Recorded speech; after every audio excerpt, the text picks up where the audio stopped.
di mana algoritma pembelajaran ini dipropose oleh Grayson and Ho tahun 1969. Cara belajarnya hampir sama dengan perseptron. Cara belajarnya hampir sama dengan perseptron. Bedanya, kalau perseptron hanya memiliki satu bobot untuk setiap input dan mempunyai satu output saja, sementara multilayer memiliki banyak bobot, kan? Punya banyak bobot, baik itu bobot di input layer, di hidden layer.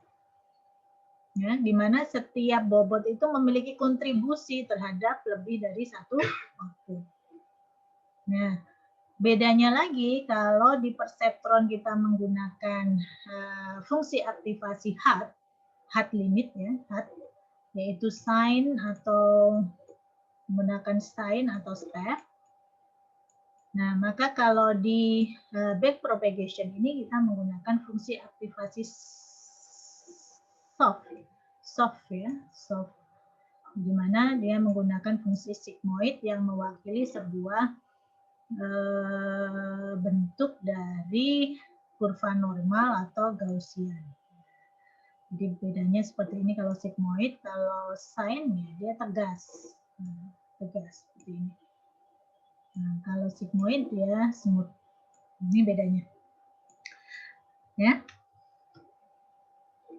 Nah, secara garis besar fase di dalam metode backpropagation itu ada dua tahap ya, ada dua tahap. Yang pertama adalah rambatan ke depan atau kita sebut dengan feed forward, di mana tujuannya adalah untuk mendapatkan output, ya, output dari sistem dengan menggunakan data awal atau inisialisasi dari bobot. Sedangkan tahap yang kedua itu adalah memperbaiki atau mengupdate bobot dengan kebalikan rambatannya dari arah belakang ke depan. Jadi sambil berjalan dari arah belakang ke depan itu dilakukan pengupdatean dari nilai bobot. Sebenarnya hampir sama seperti perseptronnya. Kalau perseptron kemarin kan kita cari dulu hasilnya, keluar Y, ya, di sini ada X, di sini ada Y, di sini. Nah, kemudian kita tentukan Y, lalu dihitung errornya.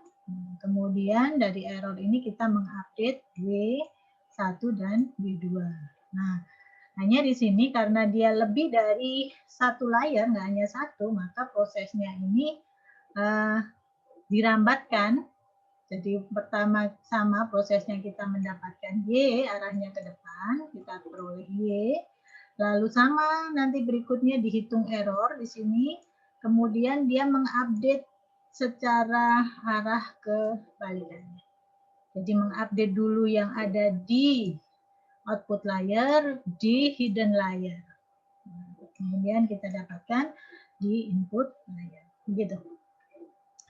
Baik, saya berikan gambaran contohnya. Ini algoritma lengkapnya seperti ini. Jadi pertama inisialisasi sama seperti perseptron kemarin, kita menginisialisasi semua bobot.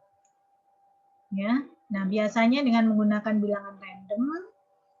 Nah di sini ada penelitian dari Heikin tahun 94, dia menyeragamkan, mendistribusikan bilangan random itu dengan interval yang lebih kecil sehingga nanti tidak terlalu panjang proses pembelajarannya, yaitu antara min 2,4 per FI. FI itu adalah jumlah input, jumlah total input dari neuron TI, ditambah dengan 2,4 dibagi dengan FI. Lalu step kedua adalah aktivasi. Aktivasi yaitu yang untuk mendapatkan output. Dimulai dari input sampai input layer sampai ke output layer. Ya, gimana untuk mendapatkan outputnya kita menggunakan fungsi sigmoid. Jangan lupa fungsi sigmoidnya adalah seperti ini. Kemudian setelah kita dapatkan output dari hidden layer, kemudian kita lanjutkan ke output dari layer output. Nah, ini yang langkah terpenting dari backpropagation adalah step yang ketiga, yaitu untuk mengupdate nilai bobot. Dimulai dari menghitung error pada layer output. Ini layer output, cara menghitungnya sama, yaitu nilai yang diinginkan dikurangi dengan nilai yang dihasilkan. Nah, kemudian setelah itu dihitung gradien error pada neuron yang ada di layer output. Dengan menggunakan rumus yang ini, nanti saya berikan contohnya seperti apa cara menggunakannya. Kemudian kita menghitung faktor pengoreksi bobotnya dengan menggunakan alfa sama, yaitu yang kita sebut dengan learning rate. Kemudian Y itu adalah nilai outputnya, lalu delta itu adalah hasil dari gradien error yang diperoleh di sini.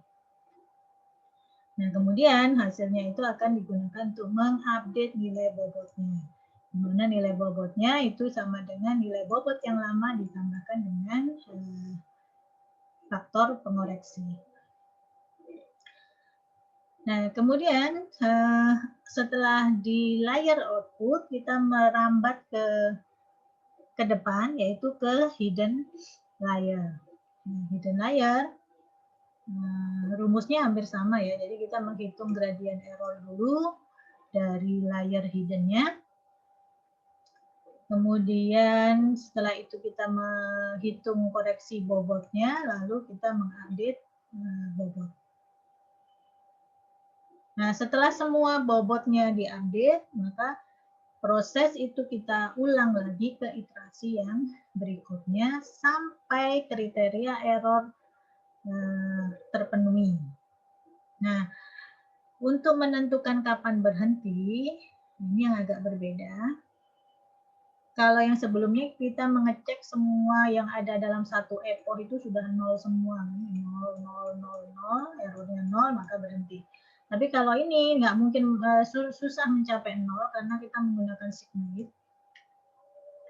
Maka caranya adalah dengan menghitung jumlah error kuadrat atau sum of square error dari keseluruhan data di dalam satu epoch. Ya. Dalam satu epoch kita hitung errornya dikuadratkan, nah totalnya berapa. Nah, SSI ini yang kita gunakan sebagai batas. Jadi kalau sudah mencapai batasan SSI tertentu, maka dia berhenti. Jadi algoritma training backpropagation ini akan meminimalkan dari error yang jumlah atau sum of square errornya.